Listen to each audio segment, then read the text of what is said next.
Bom dia a todos, professores também, professor Roberto Pir, que é meu orientador na nossa pesquisa. A minha pesquisa se insere, então, de modo geral, e naquilo que nós chamamos de transcendentais metafísicos. Na metafísica, então, entendida como transcendentais, a ciência que estuda os transcendentais metafísicos. Ao longo desse ano de pesquisa, o professor Roberto e eu fizemos especificamente um trabalho abordando essa mesma temática em Alexandre de Hales, após em São Boaventura, e então, para concluir esse nosso tempo de pesquisa juntos, estamos chegando a Duns Scotus. Para isso, diretamente, então, eu modifiquei um pouquinho o título da minha comunicação, que será basicamente a metafísica entendida como Scientia Transcendens, da analogia Hallensis e Boaventuriana à univocidade escotista. Bem, de imediato, então, nós precisamos compreender a definição de Scotus e também de Hales e Boaventura acerca desses termos, e eu vou me utilizar aqui da tradicional definição de Santo Tomás de Aquino, que ele aborda no comentário à Metafísica de Aristóteles. Ele diz que as coisas podem ser predicáveis de diversas coisas de várias maneiras. Por isso, as três formas de predicação, análoga, equívoca e unívoca. Por univocidade, se entende, então, uma noção segundo a mesma noção. Quando algo é predicado segundo uma mesma noção, ou seja, é uma categoria universal aplicável a várias coisas com o mesmo sentido, como, por exemplo, a categoria de animal em relação a cavalo e a boi. A predicação equívoca, Santo Tomás de Aquino a compreende como uma predicação de conceitos totalmente diversos, por exemplo, com o conceito de cão, que é aplicável ao animal e à constelação. E por fim, então, a predicação análoga, que é uma predicação que se enquadra em dois aspectos, os diversos e não diversos, e para a finalidade do nosso estudo, nos interessa os aspectos diversos. Por diversos, entende-se o conceito predicado, que implica diversos tipos de relação, mas não obstante, essas relações são unas, porém estabelecem relações diversas e se referem a uma única e mesma coisa, e é esse o modo que se diz diretamente que ocorre da predicação análoga. Já vamos adentrar então diretamente na forma do uso que Boaventura e Hales fazem acerca da analogia. Iniciamos então por Alexandre de Hales, que numa linha histórica antecede Boaventura e Duns Scotus. Hales aborda na sua teoria metafísica os transcendentais na sua Suma, e nós utilizamos no nosso estudo primeiro a glossa em quatuor libros sentenciarum. Pela analogia, Hales afirma que há sim certa ligação entre Deus e o ser humano, e essa ligação se dá por participação. Hales fornece o seguinte exemplo no seu comentário aos livros das sentenças. Pode-se comparar uma coisa igual a outra, por exemplo, homem bom e Deus bom. Dizemos Deus é bom. A bondade é comum a ambos, o homem bom está relacionado com a bondade que procede de Deus. Portanto, há uma relação análoga entre predicado de Deus e do homem, que é o bom ou a bondade. E essa relação se dá sob aspectos diversos da mesma qualidade, conforme a definição tomista. Esse mesmo método de aplicação que a Hales utiliza na sua teoria metafísica acerca dos transcendentais vai ser utilizado também por São Boaventura na Escola Franciscana de Paris. Nós utilizamos, a título introdutório, então, duas obras de São Boaventura, Brevilóquio e o Itinerário da Mente para Deus. Eu utilizo a seguinte passagem do itinerário, onde Boaventura diz o seguinte: a criação do mundo é como que um livro no qual resplandece, representa-se e lê-se a Trindade Criadora. Ora, Boaventura, de certo modo, formula um tipo de teoria disjuntiva, e isso é porque ele afirma diretamente o que Deus é, para depois aplicar analogamente esses conceitos às criaturas, ou seja, aquilo que é existente por meio da criação divina.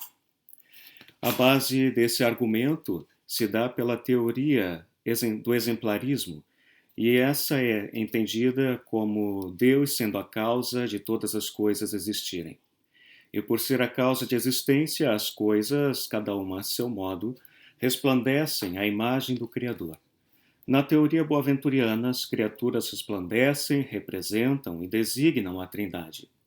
Nessa tríplice ordem conceitual é que se dá o aspecto disjuntivo, pois as criaturas não designam unicamente o que são, mas abstrativamente podem direcionar o ser humano, quando tem esse contato direto com aquilo que é existente, com aquilo, então, que é univo, que é igual, semelhante, partícipe entre o que é finito e infinito, ou seja, Deus e as criaturas.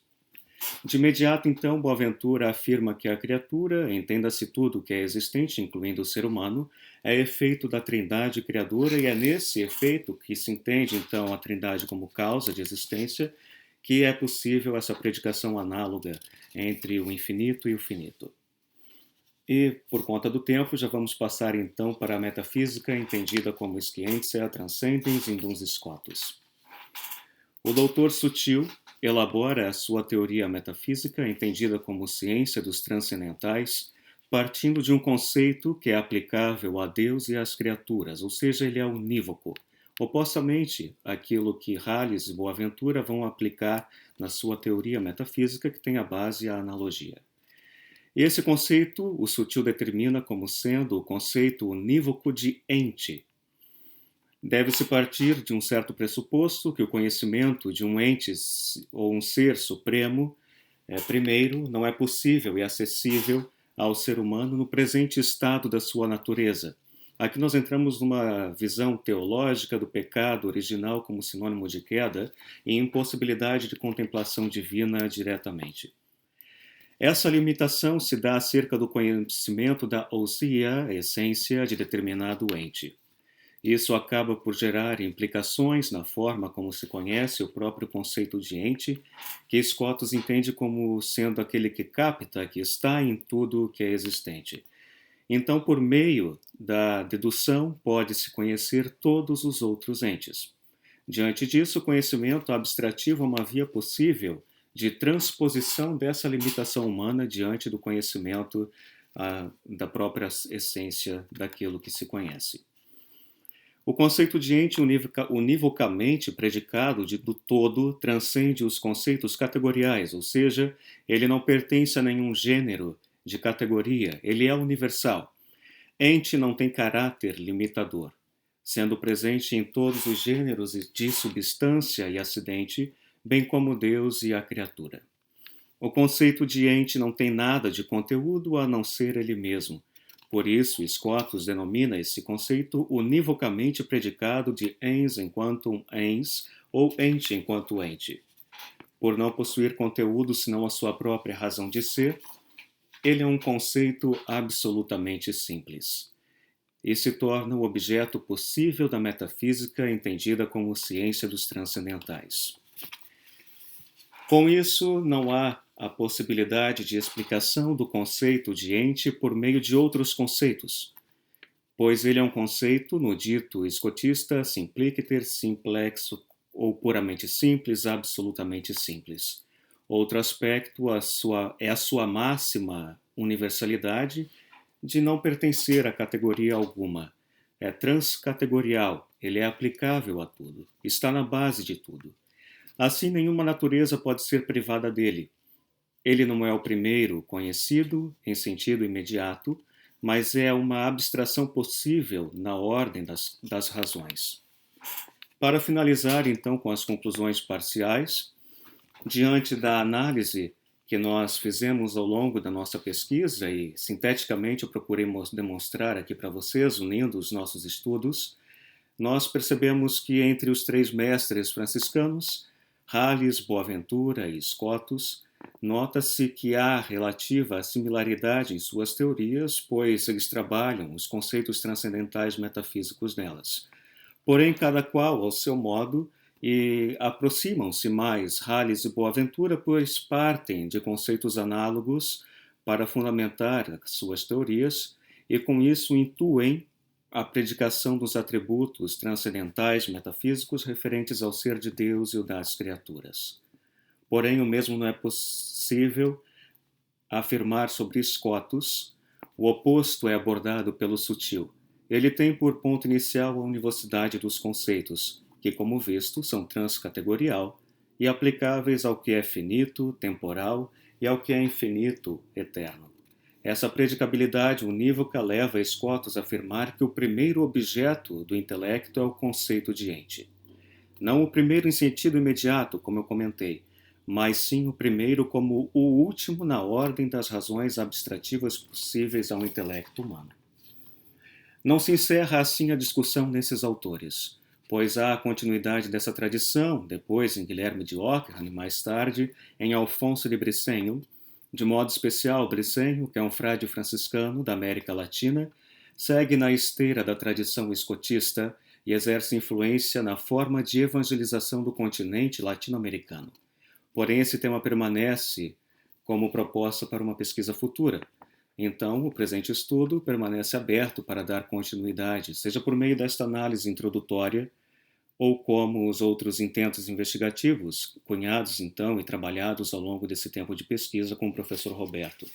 E assim tem-se o ponto de partida para se dar continuidade na análise acerca da metafísica, entendida como ciência dos transcendentais na tradição franciscana escotista, e posteriormente, como essa tradição se dá em nosso continente e na sua evangelização feita a partir do século XVI.